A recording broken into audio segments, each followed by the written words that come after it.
Hi, everybody. Welcome to Mark's Backyard Birds. Today we're talking about tube feeders, which is probably the most popular type of bird feeder for those people, first getting into bird feeding. They are what I usually take people to first when they say, "Oh, I'm getting new to bird feeding. We want to get started. What's the best feeder to start with?" And there are lots of different tube feeders. This is pictures from a few years ago at the store. Many different brands, different sizes, different colors, different materials. So I thought I would cover today in my opinion, of course, what makes a good quality tube feeder. And the first thing we got to do is get into the different types of tube feeders. Now, so first off, I'm going to get into what I call multi-seed tube feeders and what makes a good tube feeder overall. Each one of these I'm going to talk about, the same things will apply. One, of course, is quality materials. Do you want to have to replace your bird feeder every year or so, or every 2 years because one fall apart or the squirrels destroy them? So we're going to cover that, and I truly believe in metal ports around the seed where the squirrels are going to most want to try to chew to get into them. I believe in high quality Lexan, the plastic they're made out of. I know we had a few years ago, there was a bootleg of one of our favorite companies, Aspect, and these feeders started coming in from China and they were all over and they had Aspect's names on them, but they were not aspect. They didn't come from there. And you could take them and actually kind of squeeze them, and they would almost break just by pinching them. They were not the quality and stout materials that aspects are, and some other companies are as well. So quality materials, your feeders will last you a whole lot longer. So plastic. When it comes to plastic ports, just know you're going to have a lot of trouble if your squirrels can get to it. They'll chew right through it. So, but if you have a situation where you do not have squirrels that are going to get to your tube feeders, like you're hanging from under an eave in front of a big picture window, and they can't get to it, then plastic may serve you well, and you can save a few dollars here. But remember, you get what you pay for. So, the multi-seed feeder. What do we mean by multi-seed? Multi-seed means you can feed almost any type of bird seed in it. Now we're talking about, normal size seeds. Like I have here a picture. The top is black oil sunflower, the classic best bird seed you can feed. If you only choose one kind of seed, I always say it. Black oil is great, high in oil, high in fat. It can also feed hulla seed. I feed medium sunflower chips out of my multi-seed feeder, which is the middle picture there. And then at the bottom, it shows a good mix. This is my boardwalk blend, and it feeds very well out of a multi-seed feeder. The caution I would use when you're choosing a mix seed to feed out of a multi-seed tube feeder, I stay away with anything that has fruit in it. So I know there's lots of nuts and berry, fruit and berry thing, all those on the market. But what happens whenever like high humidity or rains and things like that, that fruit gets sticky and tacky, and so the seeds start to stick to it inside, and then you get this big clump blocking the seed ports, and they can't get out of there. So you have to go out and clean it out. So they are the multi-seed is, like I said, the most versatile of them. And then, of course, we have Finch feeders. Again, they're flexible with really tiny seed. Remember, they have those really small openings. We feed a lot of black tie, which is the top mix, which is a mix of fine sunflower and Niger, which are the middle two pictures. The one on the left, the picture with the birds on it, has just fine sunflower seed in it, which is great. It's better for the birds than Niger is, and it's high in oil, high in fat.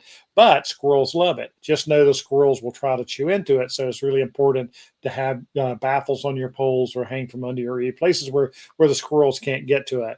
And the feeder that most people don't think of as a tube feeder that I'm going to cover here is, of course, peanut feeders, mesh feeders. They make small mesh for finch seeds. I'm not a fan of them, but they hit the bigger mesh that feeds peanut pieces and also black oil sunflower. I have several people who just filled that feeder with black oil sunflower, and it doesn't come falling out because it gets jammed up in the little squares, and the birds can pull it right out and feed from it. But they're mainly made for peanuts, peanut pickouts, and the woodpeckers and the nuthatches can can tap and break them into smaller pieces and pull them out of there, which is great because peanuts are more expensive. And by restricting that flow, then you save money when it comes to those. But they are all quality, well-made feeders. Now, one of the great things that you really want to look for too in a tube feeder is it easy to clean? Oh, we begged the companies years ago to make their bird feeders easier to clean, because the harder a bird feeder is to clean, the less likely people are going to clean it. So in this case, the aspect has a quick release base on it. You have to just pinch the bottom perches and it comes down, and then you can clean the feeder very, very easily, and then it just snaps back up into place. And with that, of course, you just need a good quality brush, the right tool for the right job, right? The different size brushes that can reach up in there, and with those bases being able to take off, you can run the brush down from the top and run it from the bottom, clean it out. It makes it a lot easier. So a good cleaning brush, and especially with an easy clean base, and your birds will be healthier if you clean your feeders more regularly. Now, another thing, of course, is that a good tube feeder is versatile. A good tube feeder has the ability to put a hood on it, like here on the right, and a tray like the feeder on the right.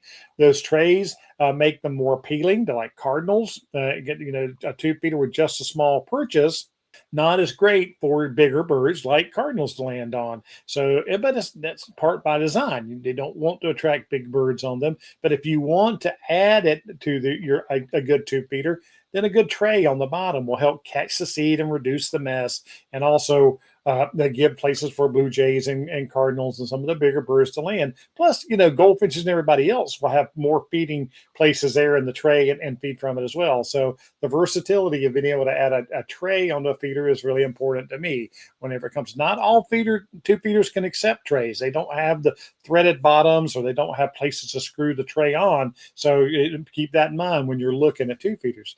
And when we talk about squirrel proof, yes, that's a whole different program, but this is, this is a tube feeder inside of a cage. And this is one way to keep squirrels out of your bird feeders. And I have, like I said, whole other programs on those, but that is a type.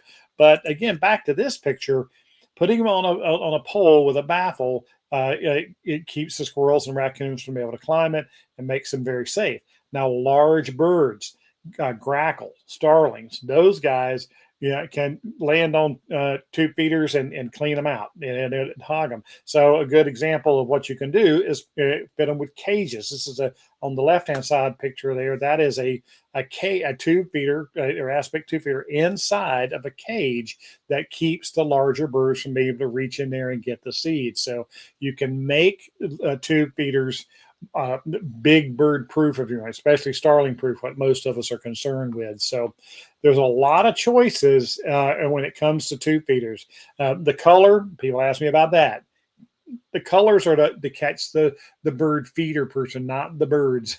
We always say, I kind of like fishing lures. I always say, I've never had fish go into a store and buy a fishing lure. Those fishing lures are made to attract the customer. And it's kind of that with bird feeder. We have to give you different colors, and I like that color. It matches the shutters on my house and that kind of thing. But to birds, the feeder color really doesn't make any difference. But good quality feeders, those paints they use on the top and the ports, things like that, those are, and like Aspects uses automotive finishes, so they're very long lasting and high quality. Like I said, you get what you pay for, but you won't be disappointed with a tube feeder. Use lots of ways. They're very, very versatile. You can add hoods to keep the seed dry, easy clean bases make them easy to clean, and many birds will enjoy them. So it's a great idea for a program. I hope that helped. I hope that, if you've been thinking about adding a new tube feeder or getting one, I hope that helped out a little bit.